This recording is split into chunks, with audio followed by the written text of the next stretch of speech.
Assalamualaikum warahmatullahi wabarakatuh. Selamat pagi Bapak Ibu guru hebat yang berada di seluruh Indonesia. Izinkan komunitas belajar High Class Community SD Negeri 1 Rejosari akan berbagi praktik baik dalam pembuatan modul ajar atau RPP berdimensi disiplin positif. Mohon maaf sebelumnya karena kegiatannya tidak live atau tidak dilakukan secara live Zoom menyapa, tapi mudah-mudahan bisa dapat berbagi walaupun dalam bentuk rekaman. Baik, pertama kita akan mengenal dulu modul ajar ataupun RPP. Mungkin Bapak Ibu bingung, termasuk di sekolah saya ketika hal ini berkaitan dengan pelaksanaan kinerja di PMM. Apakah dalam penerapan K13 harus buat modul ajar atau tidak buat RPP? Sebenarnya modul ajar ini adalah salah satu bentuk perangkat ajar yang digunakan oleh pendidik untuk melaksanakan pembelajaran dalam upaya mencapai profil pelajar Pancasila dan capaian pembelajaran. Modul ajar merupakan penjabaran dari alur tujuan pembelajaran dan disusun sesuai dengan fase atau tahap perkembangan peserta didik. Dilansir dari Permendikbud, ini adalah pengertian RPP atau Rencana Pelaksanaan Pembelajaran. Adalah rencana kegiatan pembelajaran yang berlaku untuk pembelajaran tatap muka dalam sekali pertemuan atau lebih. Jadi bisa kita simpulkan bahwa modul ajar ataupun RPP sama-sama memiliki peran yang sangat penting sebagai perangkat ajar dalam proses pembelajaran. Modul ajar itu identik dengan kurikulum Merdeka, RPP identik dengan kurikulum 2013. Kalaupun Bapak Ibu masih mengajar di jenjang kelas 2, 3, 5, dan 6, itu menggunakan RPP seperti di sekolah kami. Karena pada pelaksanaan kurikulum Merdeka baru di jenjang kelas 1 dan 4. Jadi guru kelas 1 dan 4 berfokus pada modul ajar, kalaupun guru kelas 2, 3, 5, dan 6 mereka berfokus dalam pembuatan RPP. Selanjutnya, kenapa kita bahas pada pertemuan pagi ini, yaitu tentang berkaitan pengelolaan kinerja guru. Ini adalah tampilan dalam PMM kita bahwa ada observasi kelas yang harus kita jalani di bulan Maret. Namun sebelumnya, pada bulan Februari ini kita akan berdiskusi dengan atasan atau kepala sekolah tentang perencanaan apa yang akan kita lakukan pada saat observasi. Lanjut. Nah, dalam pelaksanaan observasi itu ada dokumen yang harus kita persiapkan Bapak Ibu. Setelah itu kita akan mengklik lanjutkan, nanti akan terlihat tampilan yang akan kita pilih. Kita mengajar di jenjang apa, di kelas berapa, dan mata pelajaran. Untuk catatan itu bisa kita isi waktu pelaksanaan pembelajaran. Dan yang terpenting adalah kita harus mengupload RPP atau modul ajar yang akan kita gunakan. Biasanya pada saat supervisi pembelajaran Bapak Ibu. Tapi di sini kita akan belajar atau di tahun ini bahwa supervisi pembelajaran itu langsung terintegrasi dengan PMM dan juga mencoba hal yang baru Bapak Ibu, bahwa ini adalah sesuatu hal yang baru juga bagi kita, jadi kita sama-sama belajar. Di sini supervisi pembelajarannya istilah lainnya adalah observasi. Nah, setelah itu kita bisa mengupload bukti dukung kita, bisa dari bukti karya atau pilih dari unggahan file dokumen kita.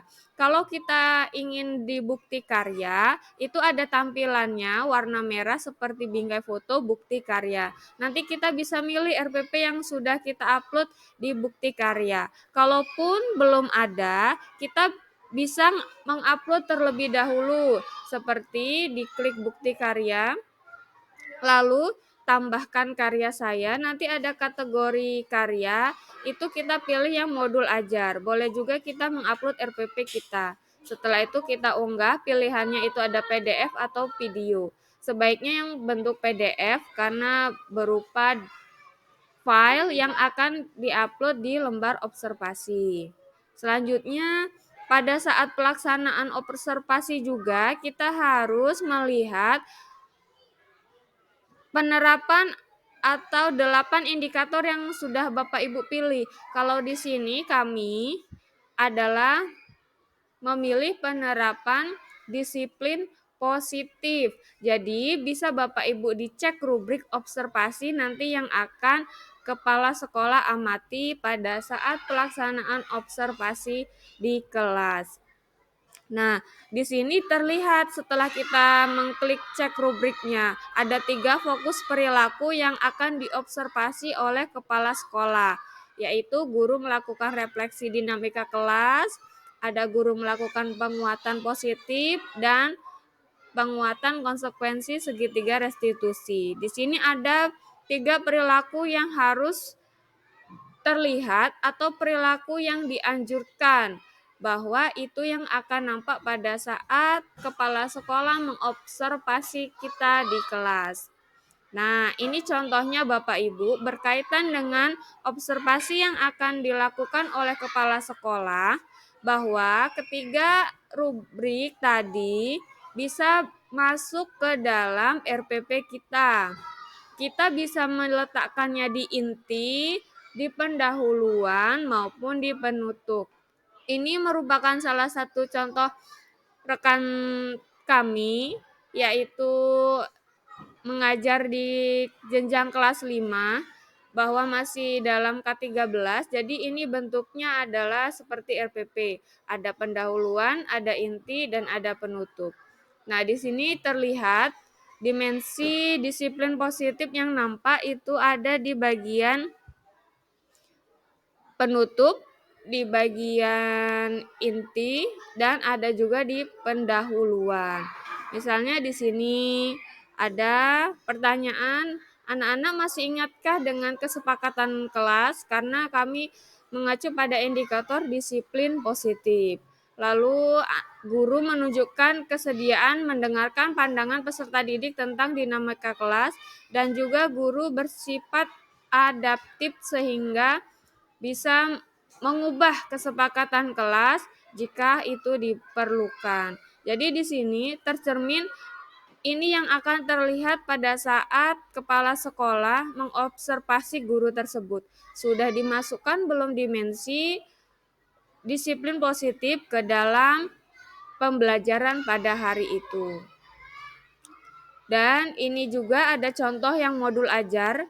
Di sini kegiatan pendahuluan, inti, dan penutup sudah disisipkan atau dimasukkan fokus perilaku yang akan menjadi observasi kepala sekolah. Di sini ada di kegiatan pendahuluan, ada di kegiatan inti, dan ada di kegiatan penutup. Nah, ini fokus perilaku disiplin positifnya. Bisa di awal pembelajaran dengan cara guru mengajak peserta didik melakukan refleksi dinamika kelas, mengacu kesepakatan kelas.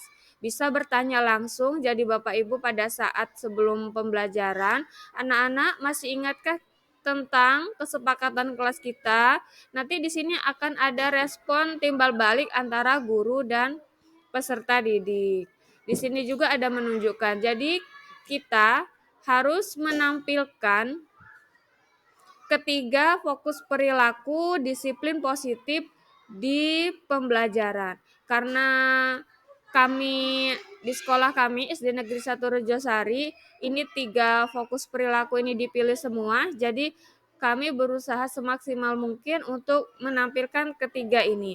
Kalaupun Bapak Ibu di sekolah hanya memilih 1 fokus perilaku boleh, hanya 2 boleh, 3 pun boleh. Karena ini tergantung kesepakatan antara guru dan kepala sekolah.